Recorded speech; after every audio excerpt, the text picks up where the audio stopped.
Today, a look around the corner. Will COVID-19 change the future or just accelerate it? Then eSports. Is this a perfect time to learn to play Dota 2 or Fortnite? And Larry David's Seinfeld, why it may be the perfect antidote to cabin fever. I'm Alexa Scordato, and this is Feature Forward. I am Steven Rosenbaum. Let us launch.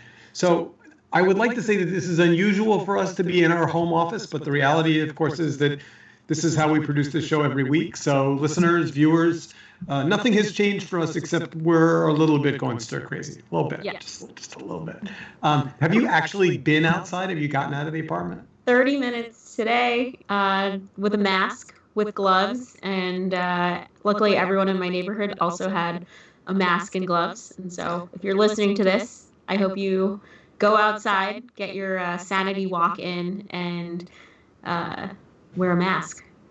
So I have to say, I did a webinar on Friday at the NYC Media Lab. We had 7 cohort teams from the Combine present, and we had a couple hundred viewers. And I started by picking up my mask and putting it on and showing everybody it. And I wish that more public people, more media people, more, news anchors, presidential candidates, presidents were wearing a mask in public, because I think the quicker we get away from it feeling like a stigma, the better. So I'm glad you wore it, and glad your neighbors are doing it too. Yep. With that, we have a packed show today. We have 4 chapters, so we may go a little bit over, but I don't get the sense our listeners are racing out the door to be somewhere, so hopefully they can stick with us. Number 1, we're going to talk about higher education, how it changes in the post-corona world. Then chapter 2 is going to be Larry David and why he may be the ideal person to coach us through cabin fever. Chapter 3 is about the internet as a human right and how we protect it. And then chapter 4, we're going to do eSports and why this may be eSports' big moment. So busy show, lot to get to. Let's just start. You were the one that pulled this post-corona higher ed article. So just coach us through a little bit of what Scott Galloway said and why it caught your eye. So Scott is sort of a marketing guru. He teaches a class, brand marketing at NYU, and he also co-hosts a podcast with Kara Swisher. So I'm always interested in Scott's take, because sometimes he blogs very provocative things. So he wrote recently about just what COVID, what the world might look like after COVID. And so, he starts out by saying, after COVID, nothing will be the same. And then he follows it up with the previous sentence is BS. So I think one of the takeaways, or one interpretation of this, is he's saying that, there are institutions like higher ed that were destined to sort of be disrupted before COVID. And so in some ways, what we're actually just going to see as a result of COVID is just an acceleration of that change. And, he's obviously a teacher at NYU. And so he even goes on to say that, he in some ways he's challenging the product of higher education. He's looking at education prices versus inflation. He breaks down the cost of one of his classes, and it's $100,000 per session. When you sort of look at the total number of students, 172, the $7,000 per course that they're paying, divided by the 12 semester classes that he teaches.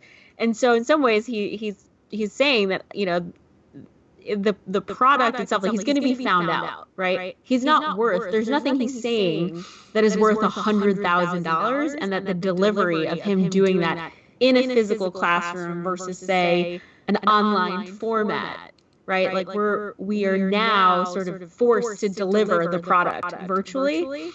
So anyway, I think in some ways it's not necessarily new, but I kind of agreed with him and said that a lot of the things that we knew probably needed to change before are still going to change. They might just happen faster.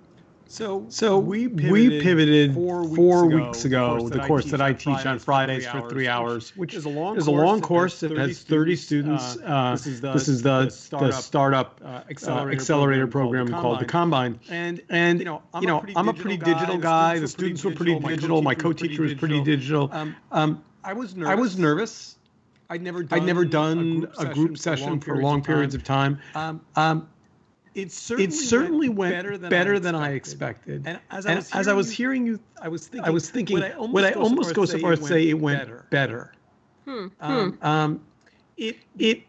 I don't know that this would work with 172 students in a digital webinar classroom. But with 30 students, you got the what people call the Brady Bunch screen, right? So all your students are all looking at you. You're looking at all of them. It requires a level of engagement with each one of them that's different than the person who's sitting in the back of the class on their laptop, and you're not really sure what they're doing, but the people in the front of the class are engaging. So I think we talked about this a couple of weeks ago, and you said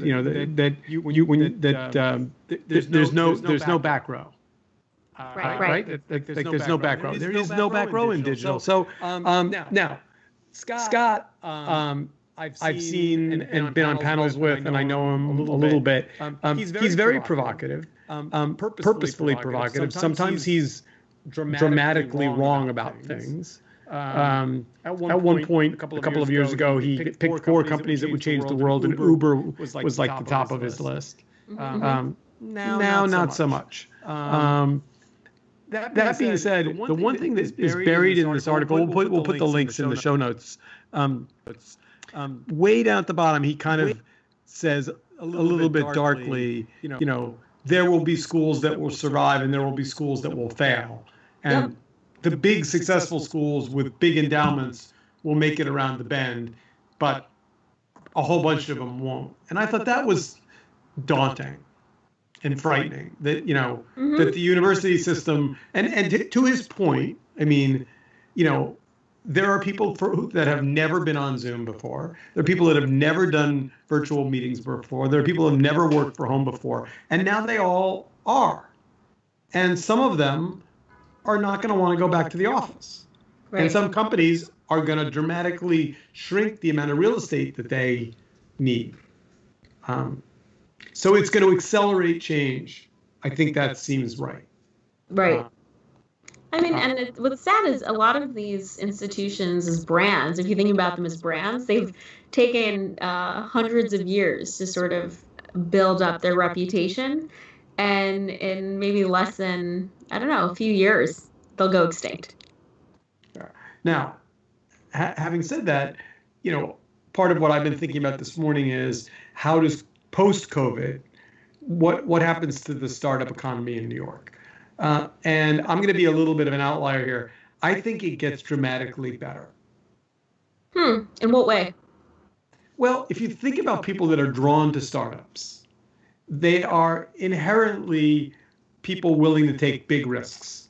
The commissioner of the Mayor's Office of Media and Entertainment opened our podcast, our webinar on Friday, by saying that startups were inherently a leap of faith. And I really like that. It's echoed in my head since Friday because there's all kinds of things you don't control. You don't control how investors feel. You don't control the customer need. You don't control health crisis. Like you go into it with all of the belief that you're going to build something amazing and the time is right and you've got the right technology and the right team, and shit happens. And so I think that if everything is getting accelerated in this, in post-COVID land, then things that were on a slow downward decline hit the bottom faster. But the need for new things is more intense and more urgent. I agree with that. So which isn't to say it's a good time to be a startup, but maybe it's never. I don't know if it's ever a good time to be a startup. Was 2008 a good time to be a startup? No, but you saw a lot of companies emerge from that. I mean, Uber, Airbnb, et cetera. WeWork, whether they're good businesses or not long term, controversial. But I think Notion, which is a startup, there was a New York Times article. They just raised a $50 million round of funding. Yeah. I mean, the reality is investor capital doesn't get put under a mattress. There's a lot of money out there, a lot of wealthy individuals. So. I mean, but not only wealthy individuals, but if you're a venture firm and all the LPs have given you money and said, make me money with my money, fine, they understand COVID. They're going to take 3 months to be patient, maybe 6. But at some point, they're going to go back to Sequoia and say, listen, you're not putting my money to work. Give me my money back. Right. And that, no one does anyone ever get their money back from a VC? One in 20, right? I think I don't mean in an investment. I mean, can you call the VC who you invested in their fund and say, "Hey, I want to get out. Can I get my money?" I don't think so. I think it's a one-way door. I think. Yeah, it's implied risk when you're doing that type of transaction. But then the pressure is on these venture firms to put their money to work. So I think to Scott's point, there's going to be accelerated change. There's going to be more opportunity. Higher ed is going to go through, a reinvention of some sort or another. And some courses, by the way, cannot be taught virtually. If you're in a lab course or a physical computing course or a course that requires you to be able to build things with tools, 3D models, whatever, that's not going to happen online. Right. But if you're in a course that is essentially the teacher talking and you doing reading and interacting with fellow students, you're going to spin up a bunch of breakout rooms and maybe have a better experience. Mm-hmm. I mean, I'm in favor of more access to education, and lowering the cost overall.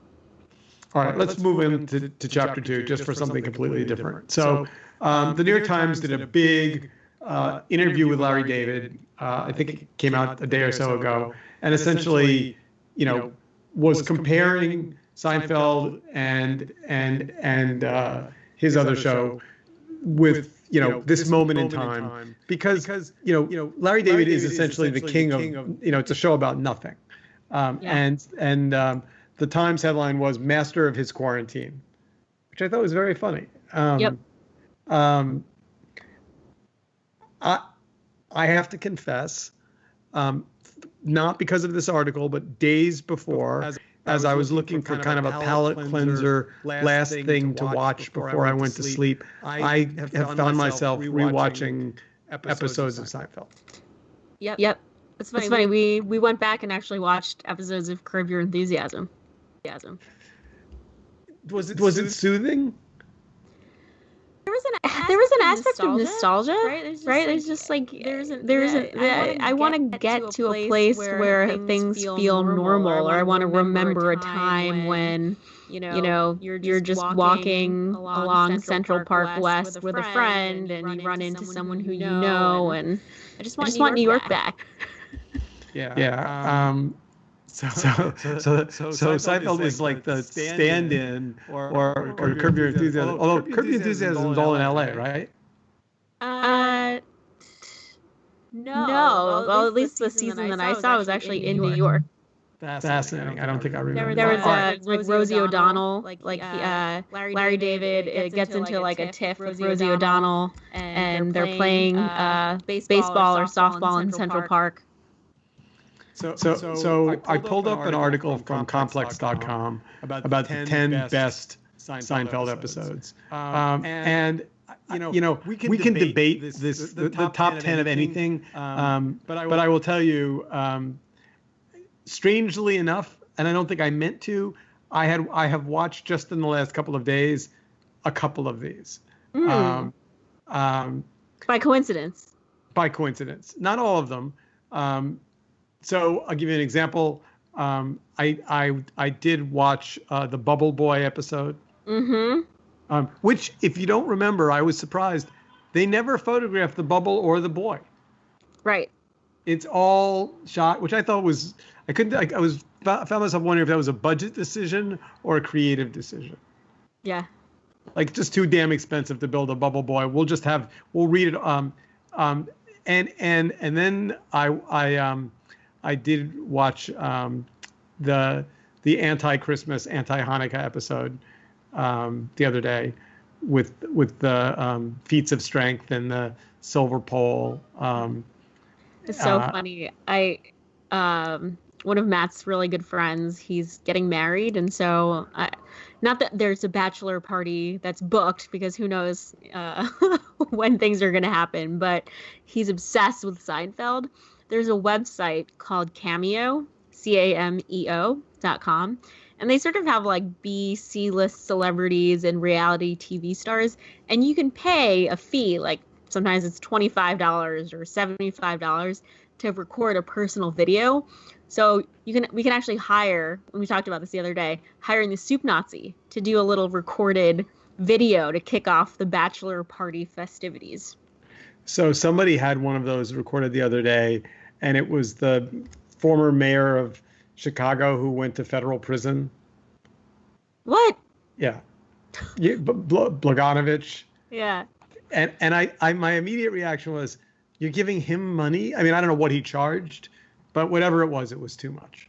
Yeah. Well, what I love about Seinfeld is like the little things that can bring you joy. Like I'm very much like Kramer, where I want all of my clothes like warm.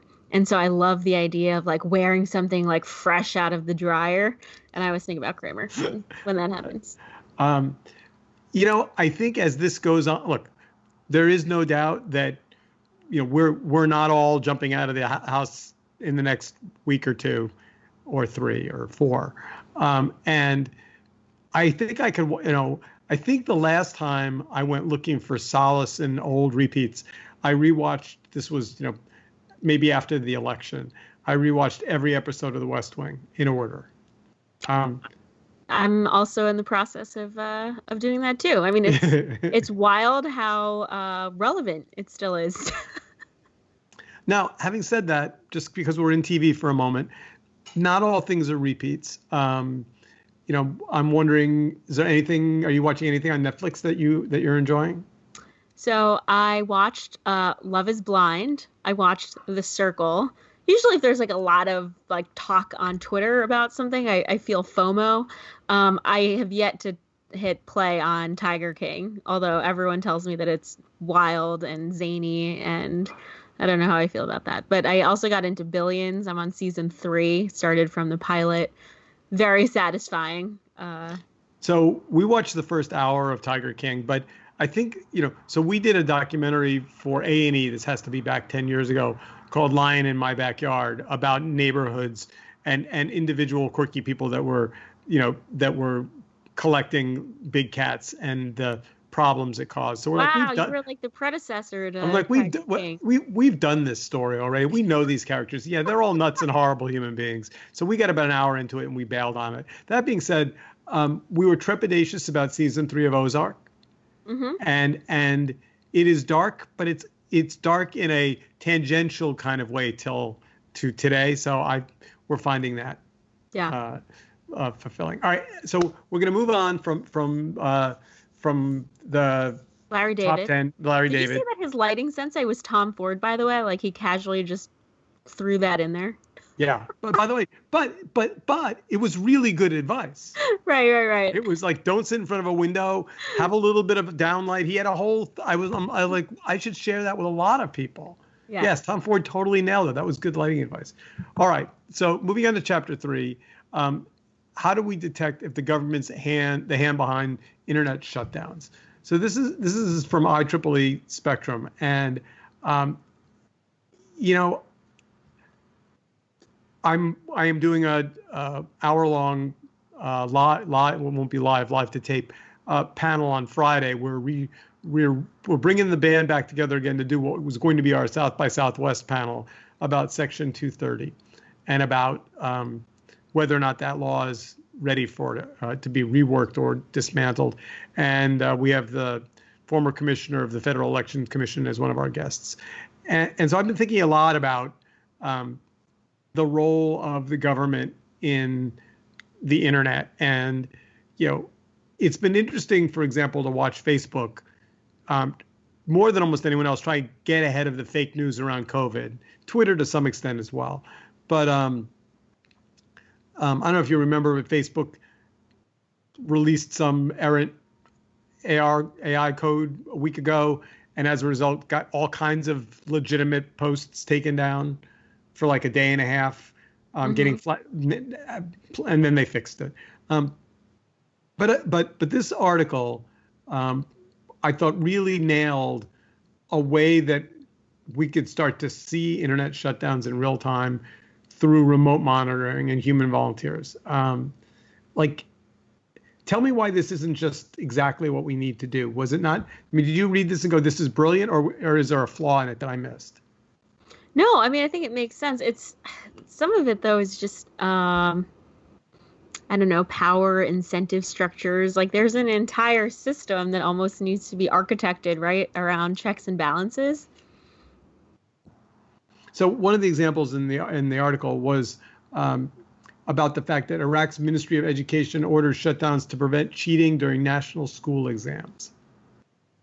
Yeah. Didn't know that. I had no idea. I mean, there are actually a lot of things in here that I didn't know, and I probably need to spend more time actually clicking through all of the links because it actually, it's information dense. Like there's certain organizations that are listed and individuals, and need to go do more digging. So we'll put the links or the link to the article in the show notes. It's interesting. I think it's really easy to assume that because things in the world are a certain way, they'll always be a certain way. But to be fair, is the internet more free, less free, or the same as it was 10 years ago? Ooh, Oh, I think that's such an easy question. Yeah? Yeah, unfortunately, I do. Less free. Less free. Yeah. I mean, in some ways, it's the reason my hesitation is it's proportionate though to the number of people using it. But it's more ephemeral. I mean, I remember at one point an old company that I ran. The old website got kind of hinky. It hadn't been used in 5 or 6 years, and I remember feeling really guilty that I wasn't doing my part to control the history of the internet by keeping it alive and vibrant through a couple of server changes. And now I'm like, yeah, like, right. But all that history is gone. Mm-hmm. Shows and credit lists and yeah. Well, maybe I should check that actually, but like, I think that this generation, younger generation is much more comfortable with things being on Snapchat. It's like you put it up there, it's a picture, it's there for a minute, it's gone. Like, I think the idea that so for example, we have a huge collection of family photos, and I don't think that my children will have that of their families if they have families. I just think that was a moment in time. That's interesting. You know how you could actually go to school and get a degree in library sciences or like library administration? I actually would love to see digital archivists emerge as a real profession. To your point, is like, how do you actually take artifacts, preserve them in the way that you have, National Preservation Society? How can we apply that same rigor to the web? Yeah, I think the web. Well, all right, but the point that the Spectrum article makes is, if you don't pay attention to, like the truth is, the U.S. has nothing to say about Iraq's decision to shut down its internet. Right? Yeah. I mean, the only time I think we pay attention is like when there's a big public protest, and the U.S. is for a moment interested in what's happening somewhere off its shores, and then all of a sudden the protesters get their internet access taken down. Like for a moment that becomes an article. But I think complicated is you have the government as a stakeholder, you have telecom companies as stakeholders, you have businesses like Google and Facebook as stakeholders, you have then the people, the consumers, and then you have organizations that are actually trying to broker the dynamics across all four. And so it's not easy to think about what is the ideal way to approach this. And I'm sure country by country, law by law, it's challenging. I mean, I don't trust anyone in the federal government to understand the internet. By the way, which is why the Section 230 argument is so flippin' complicated, because on one level you could say, look, Section 230 essentially was what created the internet because it gave all these companies a 10-year running head start to essentially publish anything with no liability risk. And that was a good thing. And then at some point, a year ago, 3 years ago, 5 years ago, but at some point it became a bad thing. And so now you've got Democrats and Republicans agreeing. I mean, Joe Biden has said, wipe out Section 230. But the reason he wants to change the law is dramatically different than why Republicans want to change the law. They both agree it should change, but, essentially there are voices that want kind of, I mean, the word fake is now no longer relevant because everyone calls each other fake. But it is impossible to imagine the government replacing Section 230 with a platform to be more balanced and more objective and more fair. That's just, it's going to change, but it probably gets worse. Right. I mean, our hands are tied. In some cases, I want more regulation from the federal government, but then other times I just feel like they're poorly equipped. So let's all right. Chapter 4. We'll end on an upbeat note of sorts. So you pulled this clip. ESPN will air 12 hours of eSports, including Rocket League, NBA 2K, and Madden, and that's all from The Verge. So ESPN is filling its lack of live sports with digital sports. Yeah. So great. I actually wish they'd come to this conclusion a few weeks ago because, anyone who's a fan of, say, March Madness, right? So deprived of, or the NBA, so deprived of live sports. So, I mean, it's good on them. Good on them for actually filling in that airtime. So, I mean, is this just the Scott Galloway thesis, in real life, which is there was a generation that was going to already watch esports, interchangeably with live sports, but now we're all that generation because it's the only thing to watch? Absolutely. Just not even looking at sports. I spoke to my grandmother today. So my parents dropped off a smartphone. They left it outside. She picked it up. My grandma has never had internet at home. She thinks mobile devices and phones are the devil. And she has a point. Been she's critical a very smart that, woman. Family life is just, we don't value it. And so for her, she is she loves the fact that she's getting calls from, her nieces, nephews, grandkids, all the time now. And what she was telling me today is she said, Alexa, I can't believe that I've sort of poo-pooed your phones for so long because now I can actually see you. I was going stir crazy before, and now I feel like I'm getting at least some type of person-to-person connection. And these are words that I never, ever thought in a million years I would get my grandma to see, hear, understand, internalize. But it was always going to be something that I was like, if you want to see your great grandkids, they're only going to want to talk to you if it's through this way. So that's a very personal sort of data point I have, which is this is it's going to be a catalyst in a lot of things. Esports is a big market. It's going to grow. And now a lot of people who don't have exposure to it are actually going to see it. And they're going to say, oh, this is interesting. I mean, if you see Twitch, for example, Amazon knew Twitch was valuable. They bought it. For $1 billion. Yes. Yeah. So it's not new, but it's so interesting that now this format is then going to be embraced by sports media. All right. Overnight. So I'm not a gamer, so I give myself permission to not know some of this stuff. I certainly know Fortnite. I certainly know League of Legends. I must confess, I have never heard of Dota 2. I've only heard about it in the context of League of Legends and how it was the inspiration for Riot Games to make it. So Dota 2 is the #1 top game awarding prize money, which I find fascinating. The prize money, the fact that it's so big. No, the number. The number is massive. Oh yeah, it's not like you get $25,000. It's oh no, $222 million. $222 million. 3,586 players. I mean that money, and this is not fake money, right? This is not like. This is real money. There are professional gamers out there. So I have some spare time. Mm-hmm. Should I just start bulking up on Dota 2? No. think I'm good on the computers and stuff, and I know the internet.